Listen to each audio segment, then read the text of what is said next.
Well, welcome everyone to today's talk on developing your personal leadership brand. My name is Melissa Bostrom, and I'm Assistant Dean for Graduate Student Professional Development in the Graduate School. And I want to thank our partners in this series on Careers Beyond Academia from the Duke Career Center and the Office of Postdoctoral Services. I am delighted to be able to share with you today the expertise of our speaker, George Grody, who is a visiting associate professor in markets and management studies here at Duke. And when I say here at Duke, I suppose I mean virtually here at Duke, as we all are here at Duke. He has been a member of the Board of Visitors at the Duke University Health System, former chairman of the National Board of Advisors for Duke Children's Hospital. And he's going to tell you a bit about his career at Procter Gamble, but it includes titles such as Director of Global Strategic Alliances and General Manager and General Sales Manager for Procter Gamble in Eastern Europe. He is a proud Duke alum, and he stayed very connected with Duke even in his supposed retirement.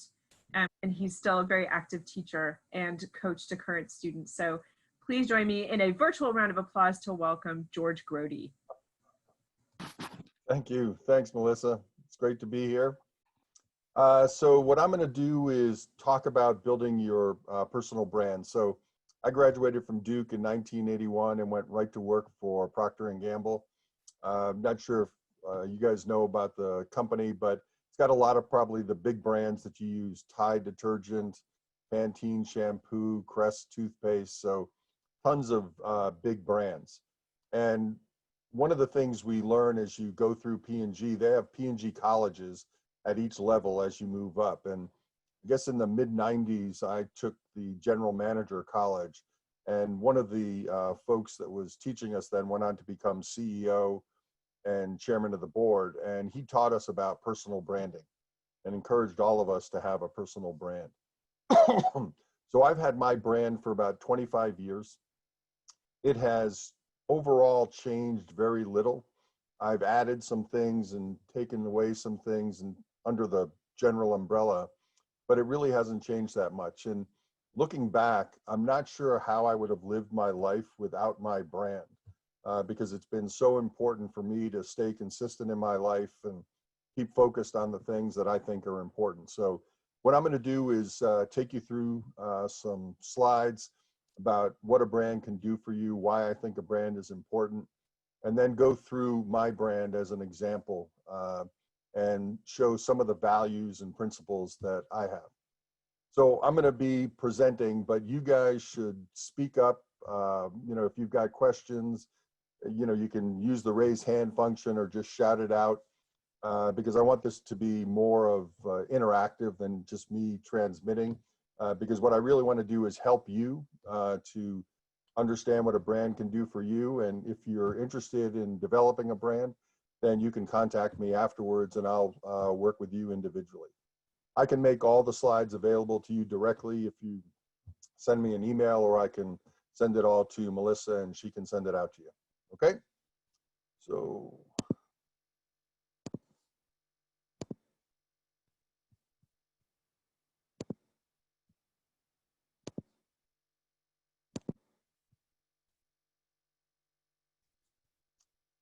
So developing a leadership brand, part of it is how will you measure your life?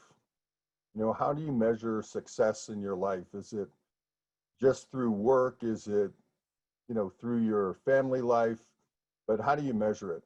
And one of the key things that I think is an issue these days is so many times we measure our lives with someone else's ruler.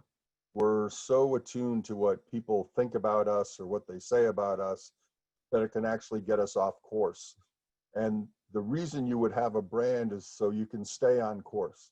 You figured out what's important to you, what your principles and values are, and that helps you make everyday decisions. So, again, I've had a brand for 25 years. I look at it all the time. I'll make decisions based on, well, I've got to do this because this is my brand, or I really can't do that because it's against my brand. So to me, it's a living, breathing document that I go through all the time. I share it with all my classes. Melissa mentioned some of the boards that I've been on here at Duke, and I've shared my brand with a lot of them. So they just get an understanding of who I am and how I operate. Cuts down on a lot of miscommunication. So there are sort of three brand premises. If you start out on a journey with neither a destination or a map, don't be surprised if you end up in places you didn't want to be. Okay? You've got to have some sort of plan and some sort of guide to help you move through life. There are so many things that come up, and you just can't make individual decisions and not think that they won't be cumulative. Creating and living a moral life by a purpose, a code, a set of beliefs is more fulfilling than sliding through life without direction and succumbing to short-termism. And short-termism is when you make a decision that will get you the most immediate benefit. And this is what we do a lot. Companies do it all the time. There are big companies that have actually failed and become irrelevant. And it wasn't because they made bad decisions. It's because they made short-term decisions. Companies make decisions on investments based on what's going to get them the quickest return. So something that gets you a return this year is better than something that gets you a return 5 years from now from a short-term financial standpoint. And those companies a lot of times will go out of business. It's the same thing when we make personal decisions. So, in my life, unfortunately, I've had a bunch of health issues. And if I look back and say, if I have a pizza tonight, will that one decision affect my health long term? No, I can have a pizza tonight. It's no big deal. But if I have a pizza tomorrow night and donuts the next night and something else the next night, even though that individual decision is not a bad decision, taken together cumulatively, they add up to health issues. So you've got to really think long-term, and it's important to have something that's consistent. And the other thing about brands, I sometimes feel that these days, when you talk about branding, people sort of roll their eyes because we can sort of look at branding mostly with like celebrities and popularity. And what they're really trying to do is manipulate us, regular folks, into believing something about them that isn't necessarily true. And I would call that an outside-in brand. It's not really who they are, but they're trying to project what they want you to think about them. This sort of brand is an inside-out. You figure out who you are, and by living that way, that what people think about you and who you are will actually be the same, versus trying to create something that's inauthentic. Because when you do that, sooner or later, the real you is going to pop out. It won't be the same as what your external brand is, and you're going to run into issues. So think about this as an inside out brand, not outside in. So I just want to ask you guys, what do you think is a brand? What would be a definition of a brand? We all use brands, we buy brands. How would you define a brand? And you can just shout it out or use the raise hand function under participants, whatever you feel comfortable with. Like a reputation. Reputation, yeah, absolutely. What else? I think of it as like the name and slogan that communicates what something is or what a company is. Yep, absolutely. It's the story you want to tell and show. Yeah, story. The mission and values of a company. Absolutely. So all those things that apply to companies and products and services can apply to you. So here's just, 3 definitions that I found online. So essence or promise of what will be delivered or experienced. That's probably why people buy things like Apple, which are more expensive than the alternatives. And that difference in price of one computer or one phone versus Apple, that's the value of the brand. Set of expectations, memories, someone mentioned stories, relationships that taken together account for a consumer's decision to buy a product or service. And I really like this one because it gets into emotion. And I think a lot of our brand decisions are emotional. I know that back in the 80s, I don't know if you've heard about the big Coke marketing fiasco, but there was regular Coke, and it was the #1 brand. And Pepsi did some taste tests, blind taste tests. So they gave people cups of Pepsi and Coke and asked folks which one they liked better. And the Coke folks chose Pepsi. So Pepsi goes out and does a big ad campaign. In a blind test, Coke drinkers chose Pepsi over Coke. Coke goes crazy. They change their formulation, get rid of the old formulation, bring in a new formulation. Coke was inundated with mail. You know, it was big news. People were protesting outside of their headquarters in Atlanta, pre-social media, so they couldn't use that. And the outpouring of love for the old Coke just surprised them. I am a Coke fanatic, okay? I can't drink Pepsi. I can smell the difference in Pepsi. I can taste the difference.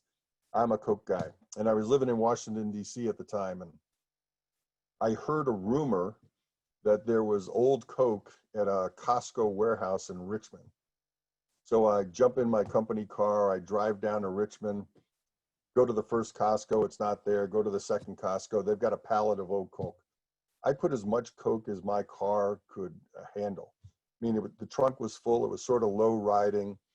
Got back to DC, put it in my kitchen, and folks would come over and they'd see the old Coke and they're there, hey, wow, can I have an old Coke?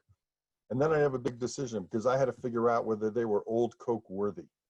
You know, was I gonna waste an old Coke on them? Because when it was gone, it was gone. Turns out that there were a lot of people like me, and Coke didn't understand the value of their brand, how emotional the brand was to some folks. All those memories and stories of people drinking Coke at their birthday parties and their Little League games and everything else they did. So they ended up having to reverse course and bring back the old Coke. And they called it Coke Classic, and sooner or later the new Coke went away. But they just didn't understand the brand. They didn't understand the emotions tied in with people. And someone mentioned identifiable entity that makes specific promises of value. So people can have brands to do all of these things as well. And when folks sign up for my classes, I teach generally 3 classes a semester. A lot of them know exactly what they're getting because of my brand on campus and what they've heard from other folks or what they've seen online. So, you know, having a brand that separates you from just an average product or service can be a real benefit. So we're just going to do a quick test here. I'm going to give you some taglines of brands, and you can just shout out what brand you think that tagline is associated with. So the quicker picker-upper. What brand is the quicker picker-upper? Bounty. Bounty, okay. Anybody else? All right. The best a man can get.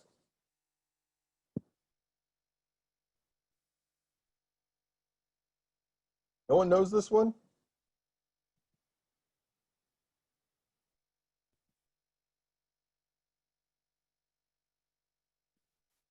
Glade. Glade, okay. Anybody else? Boy, the Febreze folks are going to be really upset. This is a new one, so this will be tough, I think.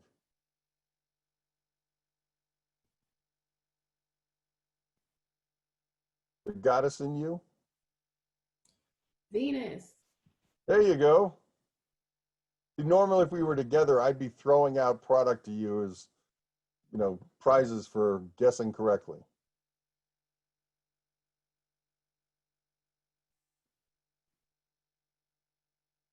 Any guesses? It sounds like Old Spice. Yeah.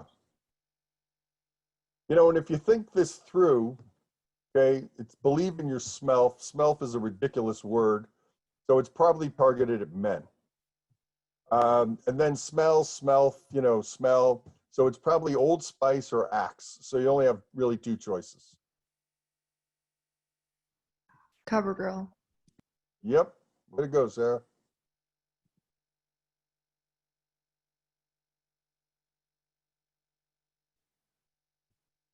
And this is a tough one because that's me.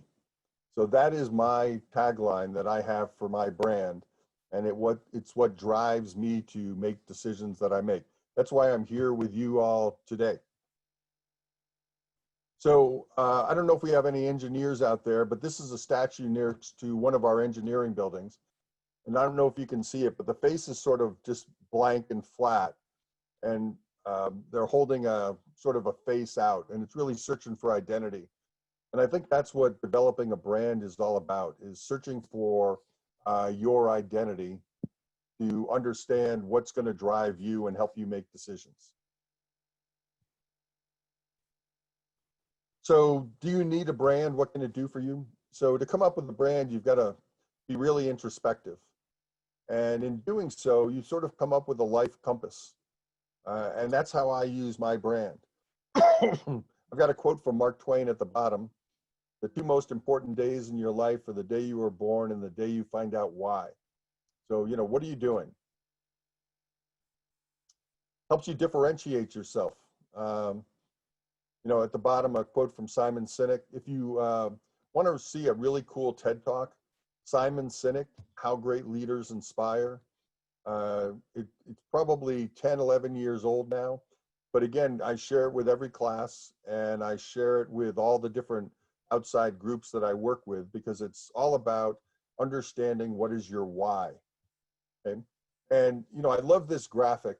And I've given this talk a lot. I gave it at Sanford last year to their master's students. And it was part of a sort of a career night. And beforehand, we did networking. So, cocktail party. And this one young lady came up to me and, was networking and telling me all about herself. And at the end, she said, "So what do you think?" And I just sort of patted my mouth like I was bored. And she was a bit offended. And she goes, "Why do you say that?" And I said, "You haven't told me how you're different than any of the other 10 people I've spoken to tonight." They were all, Sanford folks, master's students. They're all really bright. They've all done great things. But that doesn't help me choose one person versus another. And she said, "Well, what would you do?" And part of her story was she had worked, I guess, in Appalachia, as an internship, working with impoverished communities in Appalachia. And she was really driven to that. And I said, you can take all the other things you told me and just forget about them and tell me that, you worked in Appalachia, you saw the poverty there, and that you couldn't understand how in 2019 in a country like the United States, we still had areas or pockets of communities where the poverty was so bad, and that your goal was to go develop policy and see that it was executed right to lift these people up. I said, if you told me that, I would hire you on the spot. Okay? I already know you're smart. You're at Duke, you're at Sanford. So, you're the same as everybody else, but your passion to want to get something done would have separated you from everybody else. And that's why I would have hired you. Gives greater insight into whether there'd be a positive chemistry between you and the organizations and people who you interact. So much of recruiting and hiring is about fit. And are you going to be a fit in that organization? And what I tell the undergrads that I work with is that everybody that's an undergrad at Duke is qualified to work at almost all the jobs that are being offered. So they're all qualified to work in investment banking at Goldman Sachs, or Procter Gamble, or Bain in consulting, or Microsoft or Google. They're all intellectually qualified. But what's really important is they're a match in terms of value and culture and environment, because if there's a match, they'll do well. If there's not a match, they'll probably not do well. So you can't understand whether there's a match between you and the different organizations you're looking at joining if you don't understand what your own values are. It helps you understand what's really important. I don't know, is anybody familiar with the term resume virtues and eulogy virtues? Anybody know those terms? So resume virtues are just what you put on a resume, sort of a list of the things that you have done. And, when we all at some point pass on and someone's got to give a eulogy, hopefully they will speak more about who you are as a person and what you accomplish as a person versus just listing out all your assignments. I mean, I hope that's what they would do with me, not listing, Grody did this at Procter Gamble, then he moved here and did this, and then, because that doesn't tell who I am. It just tells what I've done. There's a concept called swimmers and water walkers. It's a note that was written by a buddy of mine at P&G. And we would have folks that were really good. P&G's like Duke, hard to get into. So everybody there is really good. They are swimmers. They stay above the water and they make progress. But folks would come to us and say, why didn't I get promoted? I did everything that you asked me to do in my work and development plan, and I didn't get promoted, or I didn't get the best raise. And we sort of struggle to talk to those folks and tell them exactly why. So we came up with this concept of water walkers. And water walkers look at their jobs and their results and their organizations in different ways than swimmers. And that was really what separated folks. It was more a mindset of how they saw themselves and how they saw what they wanted to do. And again, I've got this memo I share in every class because I tell people that's how I grade. Someone will come to me and say, I did everything that was on the syllabus, everything you asked, I got an A-. Why is that? And I said, because some people did more than I asked, and I can't sort of morally give them the same grade as you since they did more. And they looked at their role in a bigger way. So I'm glad to send that out to you if anybody's interested. And then IQ versus EQ, intelligent quotient versus emotional quotient. And what you see in organizations is that folks with a high EQ typically can outperform folks with a higher IQ. And the reason is you're in an organization and you move up, more and more of your results are the combined results, the sum of the results of the people that work for you or around you. So your ability to get the best out of people, to inspire them, to get them to do more than they thought they could do, is really what separates outstanding leaders versus good managers. So understanding that IQ versus EQ relationship is important. And then as we talked in brands, it makes promises and sets expectations, defines, who you are to others. So when people sign up for my classes, they know exactly what they're going to get. They've talked to friends. I'm pretty honest in my syllabus. I'm honest that first day of class. I tell them exactly what they can expect. And if that's not right for them, that's okay. They can go get another class. But once we get past that first class, now it's a contract. So you know how I'm going to act. I'm going to expect you to understand that. And if it's not a fit, that's okay. There are other options for you. Keeps you on track to reach both your short-term and long-term goals. Again, I'm looking at my brand or thinking about my brand all the time. Some of my students probably get tired of me saying, value number 4, character counts. Value number 1, catch people succeeding. Because it's so ingrained in me. I know what value it is and what it's all about. And goals, it's not what you'd like to achieve or attain, but what you're willing to commit to and sacrifice for. Everybody wants things, but what are you actually willing to sacrifice to attain? That's what's important. And then figuring out what needs to be true for your goals to be reached, and then you sort of work backwards. And when you work backwards, that's your action plan. So I've got that little graphic there. A goal without a plan is just a wish. So you've got to have a plan. And part of that plan is your brand and how you're going to operate. So how do you develop your brand? You understand how you were shaped. What people influenced you throughout your life, both in a positive and negative fashion. What organizations were you a part of that helped shape you? Different events that might have happened in your life and the environments that you've been in. So at the end of the day, your brand is really your why. It's your purpose, your values, and your principles. And it's important that you define yourself, because if you don't, other people will define you for you. And that might not be exactly how you want to be known. And at the bottom, I've got people won't remember what you said, but will remember how you made them feel. So in one of my leadership classes that I teach, I work with each individual student to develop their brand. And a lot of times I'll have those students present their brand to the class. And after someone finishes, excuse me, I don't say, so, what'd you think? How did George do? I ask them, how do you feel? Is George someone you want to work with? Is George someone who might make you uncomfortable? Do you think George will help you attain your goals?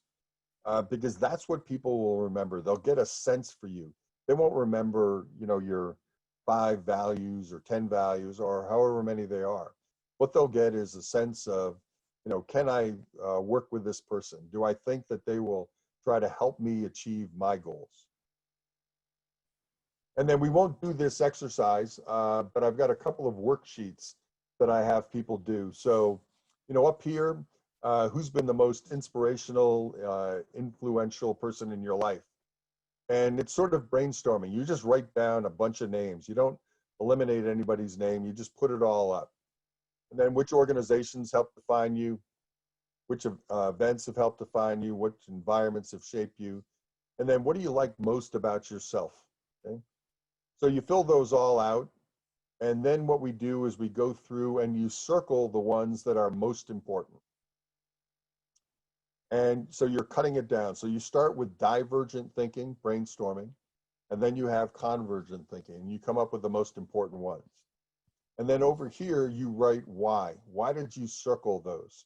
Why were those people influential? Why was that organization influential? And then we use those to come up with a purpose and premises or values and principles. So it's a worksheet that will take people through. So usually when I present this, it's all, one of my classes are 2.5 hours long. So we'll use the whole time. I'll have people actually do this in class. I'll sort of walk around or pop into breakout rooms and look at what they've got and answer any questions that they have. Okay. Any questions so far on things I've covered, or you agree, you disagree, you think I'm wrong or right on something? I have a question about the worksheet. Yes. When you're thinking about like people that have influenced you, are you thinking like, is this supposed to be only professionally or your whole like personal life? How do you separate? Your whole life, your entire life.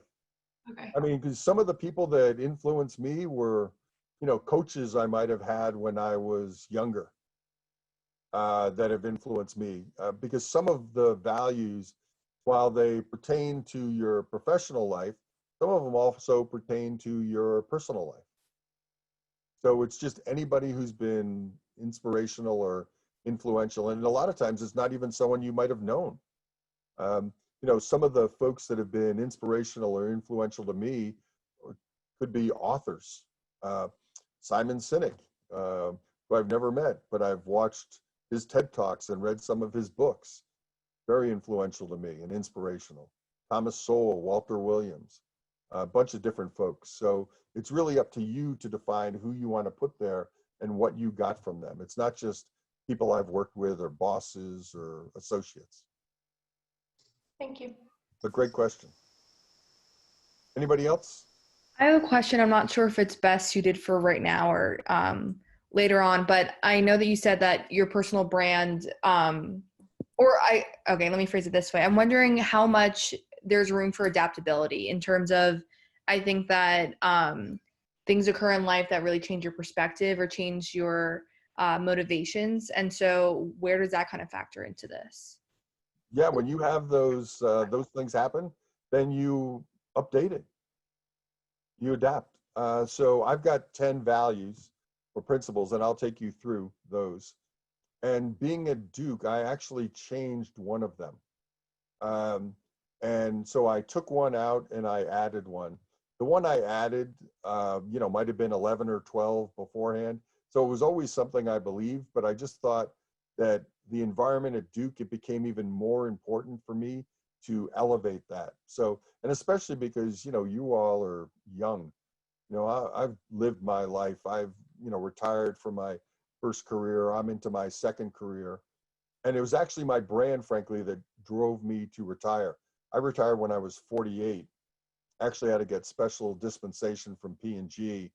You're not allowed to retire before 55, but they knew what I was going to do. They knew I was coming to Duke.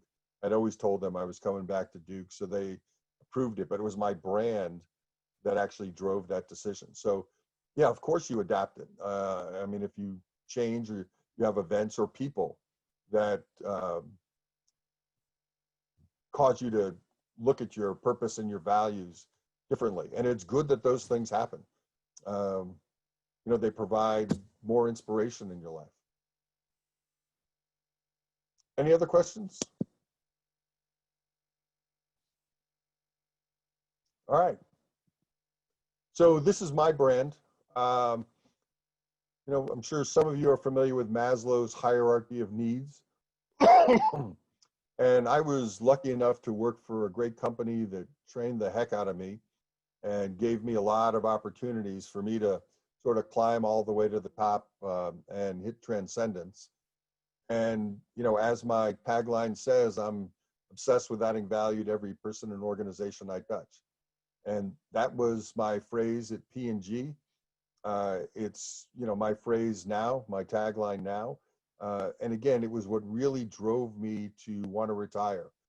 At P&G, at the end of my career, you know, most of the things I was doing, I had done before and was successful at.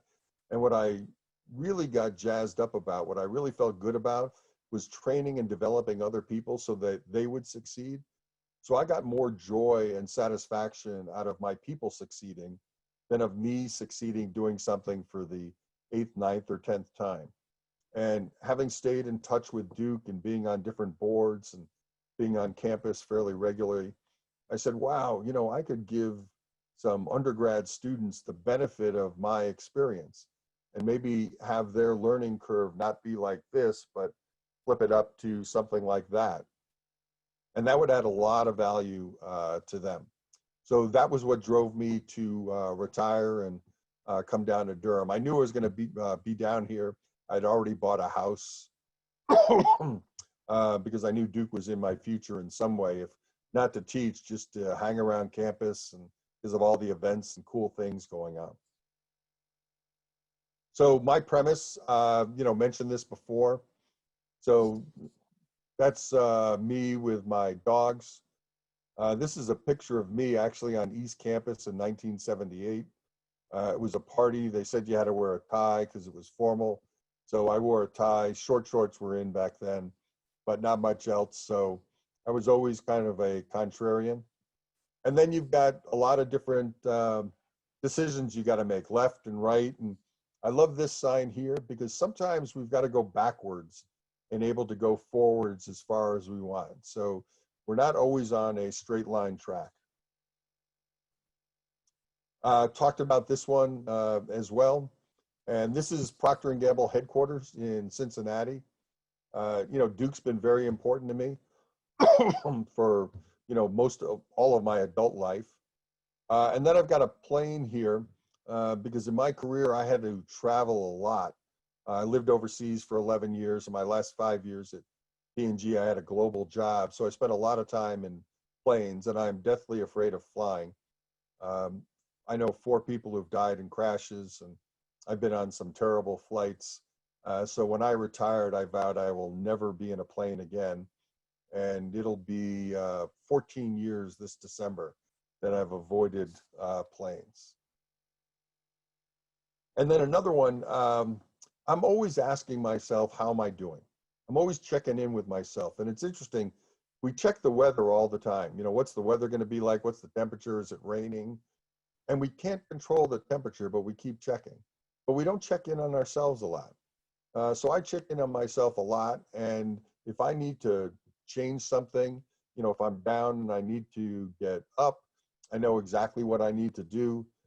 So understanding how you're feeling in the moment and how you're reacting to your surroundings is important. Running your own race, you're only competing with yourself to be the best you can be.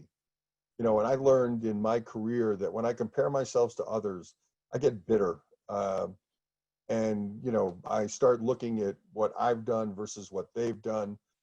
But if you compete with yourself, it always makes you better. because you're using yourself as the baseline. And I remember at P&G, you know, I'd be upset if someone got promoted and I didn't get promoted, or they got a better raise or whatever it was. And it would negatively affect my mindset, but also how I approached the job.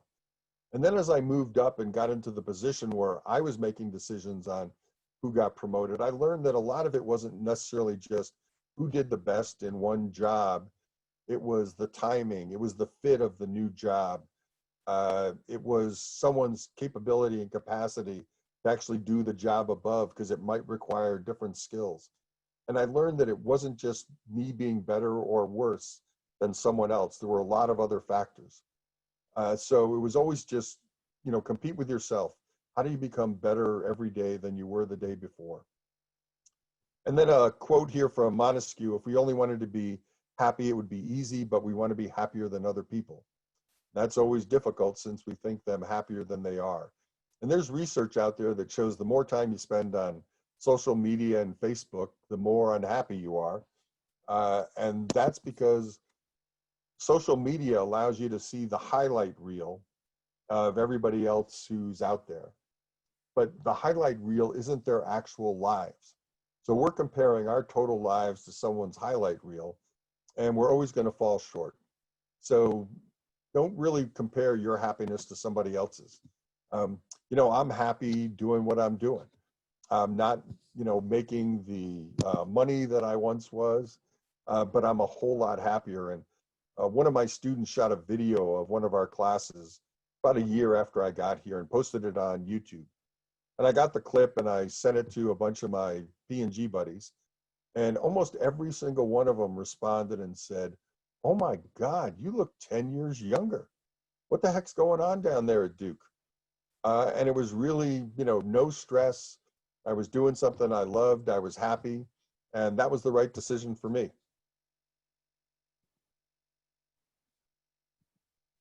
So my last premise is, you know, have fun and be happy. Live life to the fullest. You know, don't really have any regrets. So, and one of the things I've done is I don't travel, okay, because I don't fly. I don't like hotels anymore, any of that stuff. So when I got my home here in Durham, one of the things I knew was that I've got to personalize it. I've got to make it me. I've got to create my own sort of oasis. So this down here, this picture with the waterfalls and the pond, and you can see the bench in the back, that's my backyard. So I created my own mini Duke Gardens in my backyard. And I was talking to Melissa before everybody else got on. And a vacation for me is 2 hours sitting on a bench facing exactly that picture that you see, fire up the Bluetooth speaker, smoke a cigar, glass of wine, and in 2 hours I've had my vacation and I'm ready to go. The other thing is, you know, don't let yourself be mired in negative feelings. We all get down, and sometimes it takes people a disaster for them to recalibrate their lives. We're so afraid of the unknown that we have an immense propensity to just live with pressure, live with pain, versus actually taking the steps to change things. And, you know, I'd encourage folks, you know, look at your lives and see if you need a change. And if you do, make the change now. Don't wait for something bad to happen, okay? And then the last one is push your own buttons. And, you know, we always use pushing someone's buttons as a negative. You know, someone can push someone's buttons that really aggravate them. I use push my own buttons to make me happy. I know exactly what will make me happy. And if I'm going through a rough patch or I'm just emotionally drained, I will push those buttons to lift me up so that I can stay at a high level all the time. So some of my goals, touch people in organizations. I want to help people achieve their goals. I always want to leave people better off than they were when I first met them. My reach should exceed my grasp. And what that means is that if I do a good job in training and developing people, my students, and then they use some of what I've taught them to improve the lives of other people, and it could be as simple as just being a better boss, then those folks that they touch, that's how I reach people. I reach people through the folks that I have a grasp on, folks who are in my classes. I always want to be the solution. Everybody likes to complain. I don't want to complain. I want to be the solution. I want to come up with a way that fixes things. And then I have a specific goal that I want to be happy. I want to enjoy life. I want to enjoy what I'm doing. If something comes up that I don't like, I just don't do it. I'm sure you guys all can't do that. You're young and you're young in your careers. I'm at a position where, if I don't want to do something, I don't do it. If, my boss at Duke says, I want you at that meeting, I'll look at it and see what they're talking about. And I can say no. I'm visiting. I'm here. I'm paid to teach, not paid to do anything else. So there's something that comes up that I don't want to do. I don't do it. I get invited to a lot of Duke events as an alum, as a donor. And I pretty much ask them, what's the average age going to be? How many students are going to be there? And if it's just a bunch of old folks, I don't go because I can't add anything to those old folks. Frankly, I don't want to hear what they have to say. I'm more engaged with students and helping them. So just a little background. I'm not going to go through this a lot, but I moved around a lot with P&G. As I said, I spent 11 years overseas, 5 years in a global job. I used to go around and protest governments that I didn't like around the world. I remember I was living in Australia. I was watching TV, thought something was going to happen up in Central and Eastern Europe. Hopped on a plane, got P&G to give me a month off. Went to Berlin, was protesting there. Was there when the wall came down. Actually have my piece of the Berlin Wall that I got with a hammer and a chisel. Traveled throughout the other countries protesting, got tear gassed in the Czech Republic, protested in the Soviet Union, got tear gassed there in a big protest riot. So that was something I was passionate about. I'm going to go do it. And rather than being a spectator, I wanted to be a participant. So a bunch of other different jobs, opening up Central and Eastern Europe, some more jobs. And the interesting thing is the last 20 years of my career, none of those jobs was actually on the organization chart when I started with the company. And, my brand is, even before I had it written down, we'll go through it real quickly, is, be different, live an interesting life, challenge the status quo. And that's why they kept giving me all these jobs, even though after each one, they said, you're going to have to go back to the US and get normal jobs. Then they'd offer me another strange job. I said, I thought I was supposed to go back to the US.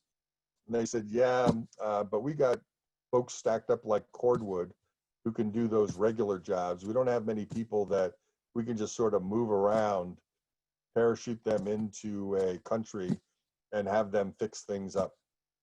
So that became part of my internal brand at P&G. So now I'm, down here in Duke, retired in 07, started teaching in 08, and, we'll teach as long as my classes are full. When they stop being full, it means the students are talking, I'm not that good anymore. No one will tell me, but that'll be the sign.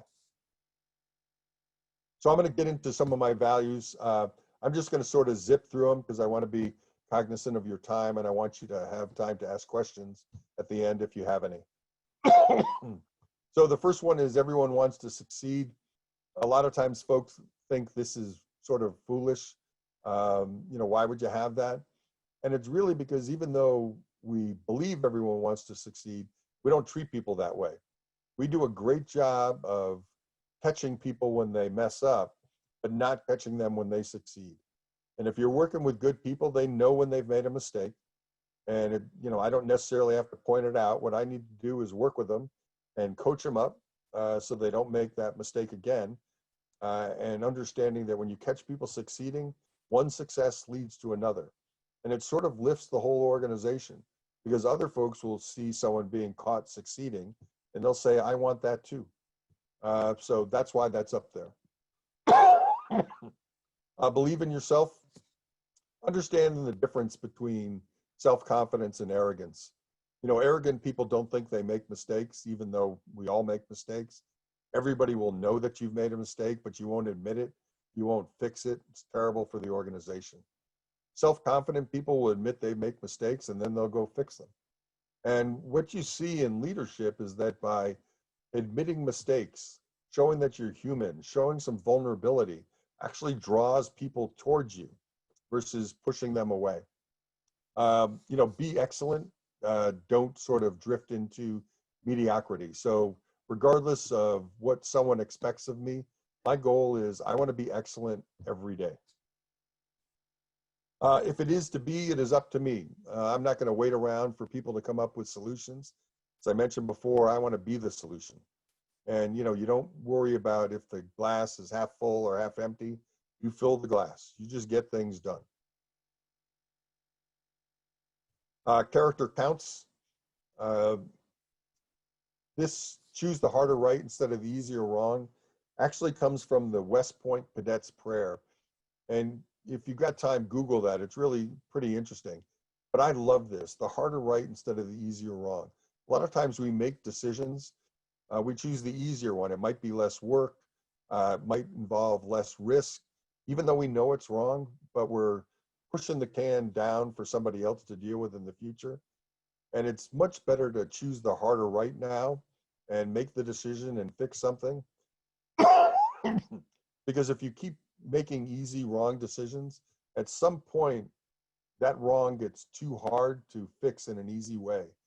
And choosing the harder right instead of the easier wrong actually separates you from a lot of folks. When I look at a lot of my jobs, it was that line that got me the different assignments, because people knew that we required some hard choices, and they knew I would not shy away from making those hard choices. Value and celebrate diversity of thought. We talk a lot about diversity, especially these days. And I think organizations a lot of times will hire diversity, but then when they get them in the organization, they'll say, great, now that you're here, this is how we do things. And that's not right. You hire diversity because people have different backgrounds, different thoughts. They all have something to add. And so you've got to include them in what you do and value the fact that they think differently. No one person is so smart that they can come up with all the right answers. Work on the system, not in the system. One of the things I saw at P&G was so many of the issues we had were system based, and that we weren't allowing our people to get the benefit of their outstanding skills because we were sort of boxing them in. And it comes from, we've got some engineers out there, Edward Deming's Total Quality Management, and he took TQM to the US after World War II. The US manufacturing sector sort of poo-pooed him. He went over to Japan, helped them rebuild their industry. And it was really about working on the system, not just in the system. And I love that quote by George Bernard Shaw. The reasonable man adapts himself to the world. The unreasonable one persists in trying to adapt the world to himself. Therefore, all progress depends on the unreasonable man. So break out from the system, do new things. Explore the road not usually taken. I'd like to be a healthy contrarian. I challenge the status quo. Just because something's always been done one way doesn't necessarily mean it's the best way today. Things are changing, the world is changing. We have to find new solutions for old problems, but also new solutions for new problems. People and organizations must renew themselves, okay? Growth by definition requires change. And a lot of times we don't change because we like being comfortable. We like the known. And you're not going to grow that way. You're not going to impact more people that way. You're not going to impact your organization if you sort of stay in one space. Okay, quote by Darwin, not the strongest of the species that survives, nor the most intelligent, but the one that most adaptable to change. And if you look at my career, I was moving country to country, region to region, and it was all because I was able to adapt and sort of feel comfortable in whatever situation that the company put me in. Be intentional. You can't always control what happens to you, but you can always control how you react. So exercise your choice. This is a big one to me. we all have gut reactions, and I just try to control them and figure out what is best here, regardless of what my emotions would be, what my emotions would drive me to do. What do I really need to do here? And then the last one, the true test of a leader, is what happens when they are absent. Are you leaving a legacy of success? Are you leaving people better off than they were before? So that's what really drives me. And again, that's why I'm speaking to you. And that's why I'm here at Duke teaching. Now, when I give this to my students, I have stories for each one of these values that sort of makes them come alive, but I wanted to be respectful of your time and not go through all of them. So that is it for me. Again, I am glad to work with any of you who would like to develop your own brands. George.grody@gmail or george.grody at Duke will get me. I'm here in Durham. I'm available all the time. So if you're interested, let me know. So any questions or comments you'd like me to address? Dana? Are you just clapping, or do you have I am just clapping. I do Oh, not have a question. I had a question. Sure. I noticed on one of your slides, I think it was maybe value number 4, it said, take things personally. And I was wondering if you could speak more about that. Yeah, so I don't necessarily mean it in, the emotional sense. Yeah. I think, my results are me. I have to own them. And I think I've seen with a lot of folks these days, and I saw it at P&G before I left, is folks would explain away, their bad results. Well, this happened, that happened. Look, I got it. Shit happens. You're still accountable and responsible. And, I take things personally because that shows that I want to improve. If I get not as good an evaluation on a class as I did previously, okay, I got to go back to the drawing board. What do I need to do? So I don't mean, take it personally and get depressed, but own your results, be accountable, and not try to explain them away or rationalize them away. We're never in control of all the variables and factors that affect what we do and how we do it. That doesn't mean you can pass off responsibility to someone else. So that's what I mean about taking things personally. Oh, thank you. So it's more about just like personal ownership of everything. Yes. Got it. Yep. Because I'll see folks who will, write notes and say, well, this is what happened. These 3 things happened. I got it. Things always happen. That's no excuse. You got to get things done, and you should plan for some things to happen. I mean, you can't plan for a pandemic, but talking to some of my students back in the spring, it was interesting because some of their classes almost pretty much ended when they went online. I mean, how can you do that? Like, I get it. The pandemic, no one chose to teach online. I would never choose to teach online. If Melissa asked me 7 months ago, will you deliver this presentation online? Absolutely not. All right, I got to adapt. I got to figure out a way to still be a water walker, to still be excellent, regardless of what happens. Overcome, improvise, adapt. Any other questions or comments? How do you balance, or how did you balance your brand with the brand of the company that you're working with? So like Procter & Gamble, for example, or even Duke. Like, how do you, so I am in a PhD program, I think a few of us are, and I'd be going into academia where it's like, okay, here are my interests, but like, here's what my department would expect of me. And so it's like, how do you balance your brand with expectations? Yeah, well, it's interesting at P&G, one of the reasons that I joined the company, and it was one of the smarter decisions I made, was I really liked the values of the company and what they stood for. I actually wasn't sure I liked the work. but I love the people and I love the values. So there was a good match there from the start. You know, coming to Duke, frankly, you know, some of my values don't necessarily match up with Duke. One of the values that I had to change coming at Duke was, if it is to be, it is up to me. Because what I've seen is a bit of a bureaucracy and it's hard to get things done.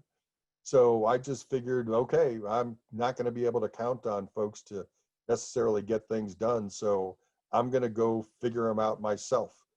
And in some cases, that also meant paying for whatever I wanted to do because I was in a position where I could do that. But hopefully you add enough value that people will sort of put up with some of that. They did at P&G. I wasn't perfectly aligned with their values or what they wanted, but they saw that I added value and they needed me. Excuse the language here, but at one of the meetings, I got introduced to the group. It was probably, I don't know, 500-600 people. And it was the president of the company, and he introduced me as the director of ups. And people said, the director of ups, I've never heard of that position. What is it? And he goes, well, Grody is the director of ups. That means startups, breakups, and fuck ups. So they needed me to do that, and it wasn't something that a lot of the regular P&G folks could do. So I was able to create a niche. They knew that they needed that, even though it didn't fit necessarily in the total company brand. You know, here at Duke, I mean, they need folks to teach undergrad business.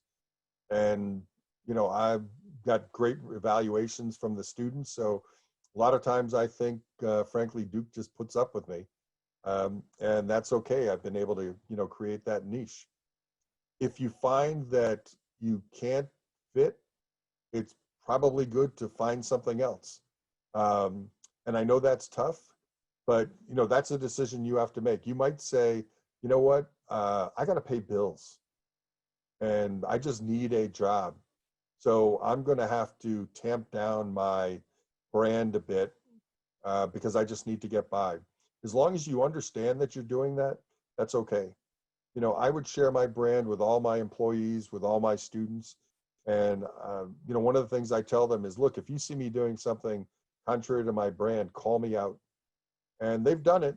And I've told them, look, yep, I agree. It's contrary to my brand. But, you know, I got a job. I got bosses. Sometimes I have to do things that, you know, I don't necessarily want to do, don't fit my brand, but I do them because, you know, I like overall this job, or I need to keep my job.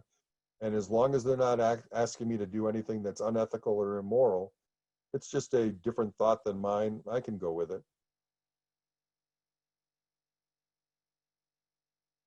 Anything else? Can you talk a little bit more about how you share this with other people? I'm thinking as if we move into faculty positions, like, would this be like, so I know some labs have like a lab philosophy or a lab mission or something like that. So if I'm setting up my own lab, how do I incorporate or how do I share like my own personal brand, and how does that differentiate from a lab mission? Yeah, so what I have my students do now is not do a PowerPoint like I do it, but actually make it into a document. And they'll share their values and maybe a brief story about why that's important. So it could be a 2-page document that they share. And it really is just about having people understand how you operate. You know, when you come into a new organization, a lot of times people are sort of walking on eggshells. They're trying to figure out how things work, how things operate. How do I manage you? How do you manage me? And sharing something up front sort of moves forward the 6-month feeling each other out period to say, this is exactly how I do things. So, you know, let's move on, or let's talk about some of the things that might be different. So it's not that you have to get up and give a 1.5-hour, 2-hour presentation on here's my brand. So you cut it down and share it just so people understand who you are and what drives you. Usually that takes some time, but I think this helps cut time and just sort of makes people come together quicker, because then you can have conversations about where there could be some conflicts and how you'll manage those from the start. I'm wondering if you can talk a little bit about, you mentioned a part about listening or suppressing or controlling your gut reactions to things. Yep. And I'm wondering if that is meant to say that you are conscious of them and dissect why you feel that way and then decide to act rationally, or what exactly you're insinuating. Yeah, you've really got to know yourself and how you react, what your own biases are. And if you know, then you can control them, because folks are going to have different ways of looking at things, different biases, different emotions. So, you know, I sometimes I will write an email and I just put it in draft. And then the next day or next morning, I'll look at it and say, hey, is this what you really want to say? How will the people that you're sending this to react? You know, it's not for you just to get things off your chest or to push out your point of view. You've got goals that you want to achieve or that you want the organization to achieve. What is the best way to do that?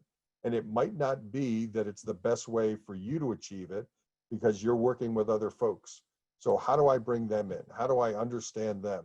So it's rooted in first understanding yourself and what your reactions would be, but then understanding how things will be taken by other folks. You're in charge. You're responsible for how they react, as well as just giving them information.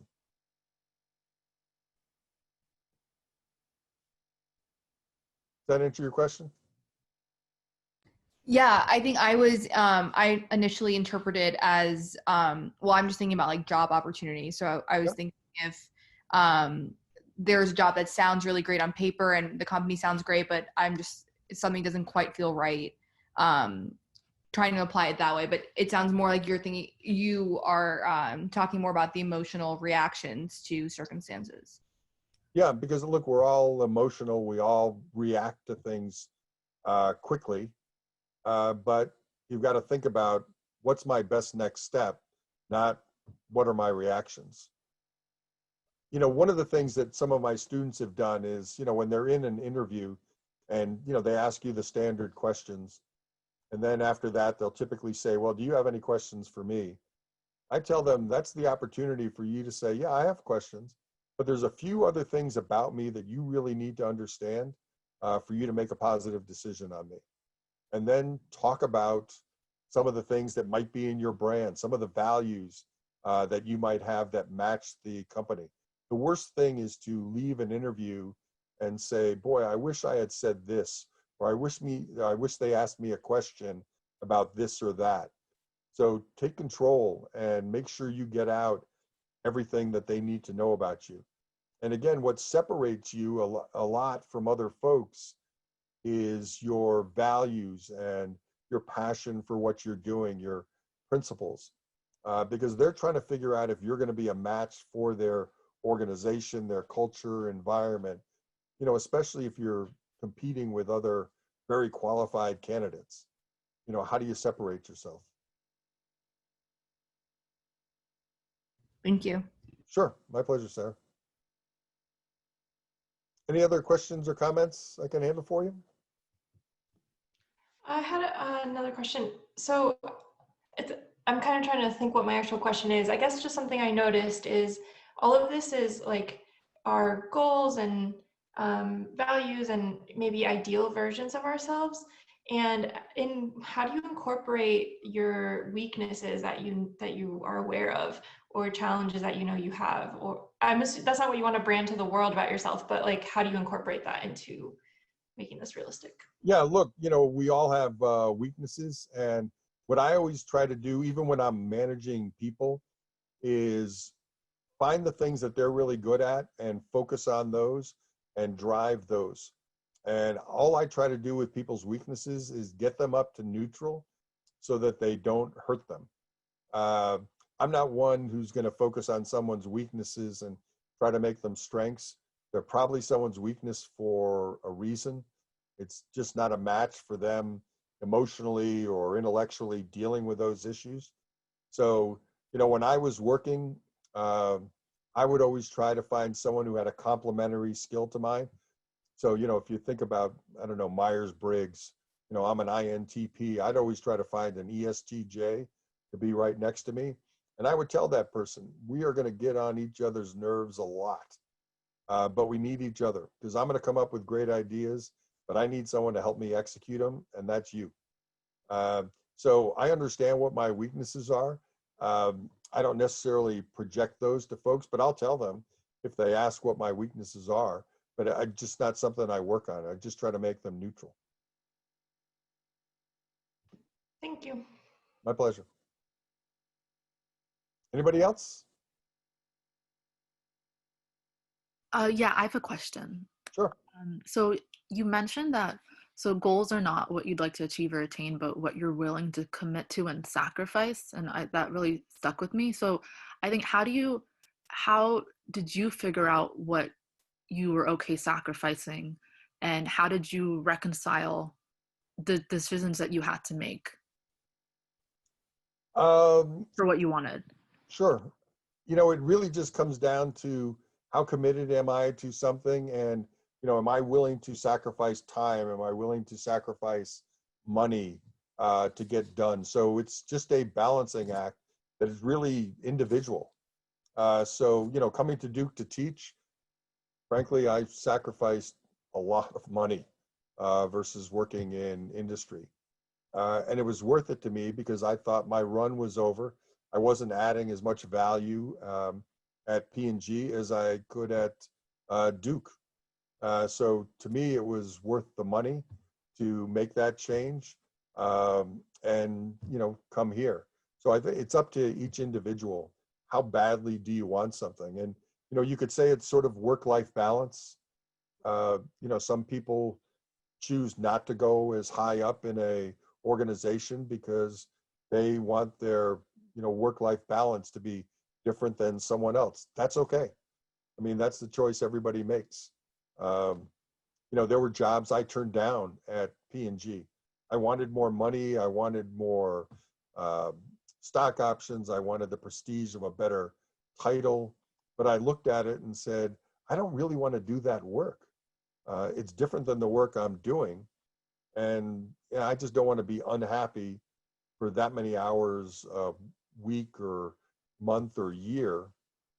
So, okay, I will trade off some of the things I want because I'm just not willing to do that.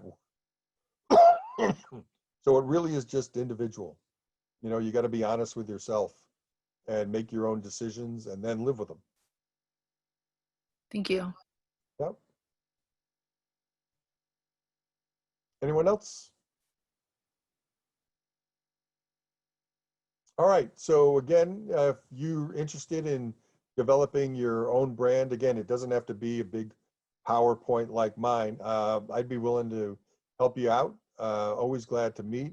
Again, it's george.grody, Grody, @gmail.com or at duke.edu. Thanks very much. Thanks a lot. Thank you. Thank My you pleasure. so much. Thank you, everybody, for much. joining us. Take care.